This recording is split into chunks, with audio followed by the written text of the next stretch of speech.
Don't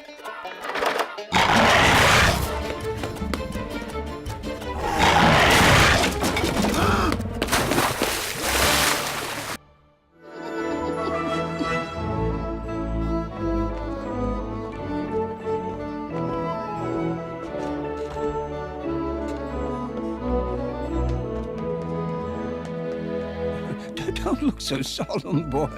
This is a happy day. Oh, look, it's a Kodiak moment. Put that bear out of here. You tell him, Genie. God forbid we should have overgrown kitty bears invading the fort. Welcome to the Fortress of Dorkness, the nerdy nexus for all your geeky needs. I'm your host, Clueless Money Guy. What? Ever wonder why the phrase, "does a bear poop in the woods," exists? I already see where this script is going. Beyond the Big Two is giving you the answer when we get fuzzy with Image Comics' Shirtless Bear Fighter. He's a shirtless guy who fights bears. Well, that's the end of this episode. Leave your comments. What? I will not indulge in this debauchery. Shirtless Bear Fighter, yes, that's his name, is a special guy. Ugh. A post-pubescent infant is adopted by a family of noble bears as a child. He is the ultimate warrior, the ultimate man, the ultimate example of machismo. But when tragedy struck in his past, he was ousted by his furry family, and after traveling the world fighting bears, he opted for a life of solitude. Meanwhile, the evil CEO of toilet paper company Fuzzy Wipes, Jackson Logger, plots to destroy the forest. Teaming up with Shirtless's evil brother, Brother Bear, Logger sends a rogue team of bears to swarm major cities and draw Shirtless out. Now, Agents Burke and Silva must coax Shirtless out of his secluded bear house and into the world to fight some danger floofs.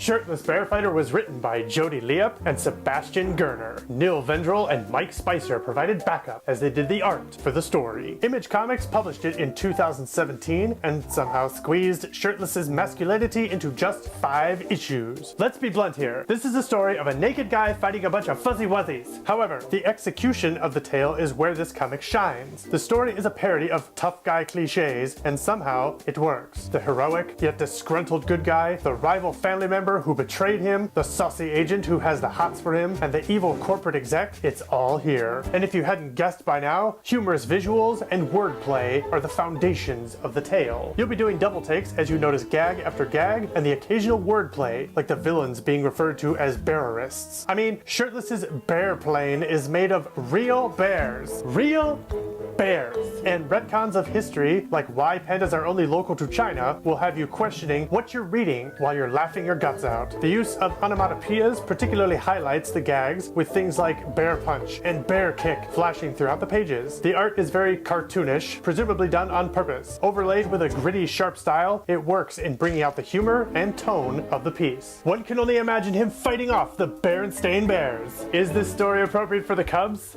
No. It's called Shirtless Bear Fighter. You can take it from there.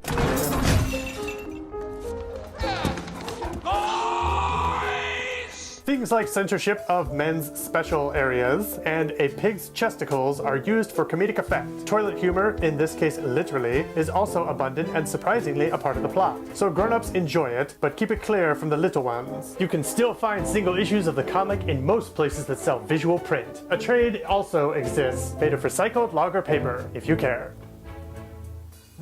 Bear. In conclusion, is this a good comic? Ask yourself. If burly, naked men who guard trees and have epic wrestles with furry nopes intrigues you, then you'll have your answer. If you like over-the-top humor and watching topless men punching, kicking, and suplexing bears, then you have issues. But this is the comic for you. There. I did it. Now can I get my check? This time, leave your comments below for real. We'll beat the fur off of them later. Please like, subscribe, and please put on a shirt. We'd really appreciate it. But pants? This has been Beyond the Big Two. I'm Christian Villarreal, and you've been watching The Fortress of Dorkness.